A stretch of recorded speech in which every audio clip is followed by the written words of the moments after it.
Sanjay Malhotra. And second question, who was the first woman governor of the RBI? అంటే first women governor ఎవరు అంటే మనకి ఆర్బీఐకి KJ ఉద్దేశి 2003లో appointed చేయడం జరిగింది. Next third question, which was the first bank of India? మన భారతదేశంలో first bank ఏంటంటే హిందుస్థాన్ అనే ఒక బ్యాంకు, అది కలకత్తాలో నిర్మించడం జరిగింది 1770s. Next one, which bank first ATM in India?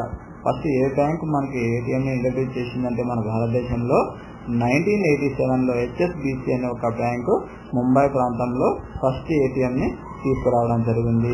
Who was the first RBI governor of India? మన ఫస్ట్ ఆర్బీఐ గవర్నర్ ఎవరు అని అడుగుతున్నారు. సర్ సిరి దేశ్ముఖ్ 1939లో అపాయింట్మెంట్ అవడం జరిగింది. Who is the richest CEO in the world? ప్రపంచంలోనే రిచెస్ట్ సిఇఓ ఎవరంటే Elon Musk, CEO of Tesla. Who is the CEO of Microsoft India? మన మైక్రోసాఫ్ట్ ఇండియాకి, మన ఇండియాలోనే మైక్రోసాఫ్ట్ సిఇఓ ఎవరంటే Satya Nadella. Thank you guys.